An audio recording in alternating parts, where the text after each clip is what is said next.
Welcome to my YouTube channel. ഇതിൻ്റെ വേദന എനിക്ക് എങ്ങനെ നിങ്ങളോട് എക്സ്പ്ലെയിൻ ചെയ്യണമെന്ന് അറിയില്ല. ബിക്കോസ് ഇത് സ്കാർ എൻഡോമെട്രിയോസിസ് എന്ന് പറയുന്ന ഒരു അവസ്ഥയാണ്. അതായത് ഇതുമായിട്ട് ബന്ധപ്പെട്ട് ഞാൻ അവരെ ഡെയിലി കണക്ട് ചെയ്യാൻ നോക്കി. പക്ഷെ എനിക്ക് അവിടുത്തെ ഡോക്ടറുമായിട്ട് സംസാരിക്കാൻ അപ്പോയിൻമെൻറ്റ്സ് ഒന്നും കിട്ടിയിട്ടുണ്ടായിരുന്നില്ല. എനിക്ക് വീഡിയോ ചെയ്തൊന്നും വലിയ പരിചയമില്ല.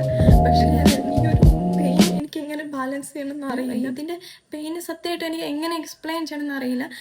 എന്നോട് ചോദിക്കുകയാണെങ്കിൽ ഞാൻ പറയും, ഒരു ബ്ലേഡ് വെച്ച് നമ്മുടെ ഇറച്ചിയിൽ ഇങ്ങനെ മുറിച്ചാൽ എങ്ങനെ ഉണ്ടാവും, ആ ഒരു പെയിനാണ് ഞാൻ ഡെയിലി സീരിയസ്ലി പറയുന്നത്. എനിക്ക്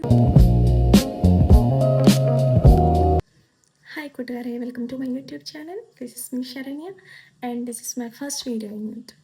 സോ ഞാൻ നിങ്ങളോട് സ്ത്രീകളോട് വളരെ പ്രധാനപ്പെട്ടതും എന്നാൽ സ്ത്രീകളെല്ലാം അധികം അവഗണിക്കപ്പെടുന്നതുമായ ഒരു രോഗാവസ്ഥയെക്കുറിച്ച് പറയാൻ വേണ്ടി വന്നതാണ്.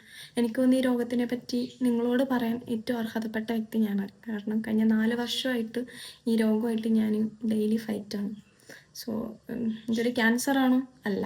പക്ഷേ ഈക്വലായിട്ടും ഡെയിലി നമുക്ക് സഹിക്കാം. ഇതിൻ്റെ വേദന എനിക്ക് എങ്ങനെ നിങ്ങളോട് എക്സ്പ്ലെയിൻ ചെയ്യണമെന്ന് അറിയില്ല. ബിക്കോസ് ഈവൻ നമുക്കൊന്ന് നേരെ കിടന്നുറങ്ങാൻ പറ്റാത്ത അവസ്ഥയെ പറ്റി നിങ്ങൾ ചിന്തിച്ചിട്ടുണ്ടോ? ഈ ഭാഗം വെച്ച് കിടന്നുറങ്ങി ഈ ഭാഗം നീരാണ്, പെയിനാണ്.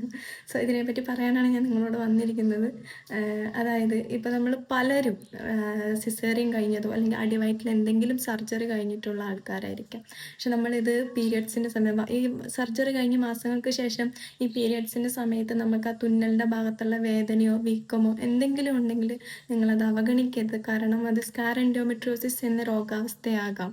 സോ എനിക്കുണ്ടായ ഈ ഒരു രോഗവുമായിട്ട് ബന്ധപ്പെട്ട് എനിക്കുണ്ടായ അനുഭവങ്ങളും ഇതെൻ്റെ ഡെയിലി ലൈഫിനെ ബാധിച്ചതും എൻ്റെ ബിസിനസ്സിനെ എങ്ങനെ ബാധിച്ചു, അല്ലെങ്കിൽ ഞാനൊന്നൊരു വ്യക്തിനെ എങ്ങനെ ഇത് മാറ്റിമറിച്ചു എന്നൊരു ആ ഒരു ട്രാൻസിഷനാണ് എനിക്ക് നിങ്ങളോട് പറയാനുള്ളത് ത്രൂ ഔട്ട് വീഡിയോ ഞാൻ. കാരണം എന്തുകൊണ്ടാണെന്ന് വെച്ചാൽ എന്നെപ്പോലെ കുറേ മണ്ടന്മാരുണ്ടാവും ഇത് വെച്ചിട്ട് വല്ല ഹോർമോണൽ ടാബ്ലറ്റും കഴിച്ച് ഇത് കുറയും എന്ന് എക്സ്പെക്ട് ചെയ്തിരിക്കുന്ന ഒരുപാട് മണ്ടന്മാരുണ്ട്. കാരണം ഞാനൊരു ബിസിനസ് സ്ഥാപനം നടത്തുന്ന ആളാണെന്ന് പറഞ്ഞല്ലോ. സോ എനിക്ക് ഒരുപാട് ക്ലയൻറ്റ്സ് വരും, ഞാൻ ക്ലയൻറ്റുമായിട്ട് സംസാരിക്കും. അപ്പോൾ എനിക്കറിയാം അവരെന്നോട് ഈ കാര്യങ്ങളൊക്കെ പറയുമ്പോൾ ഞാൻ ഓർക്കും, ഓക്കെ ഫൈൻ, എനിക്ക് മാത്രമല്ല അവർക്കുണ്ട്.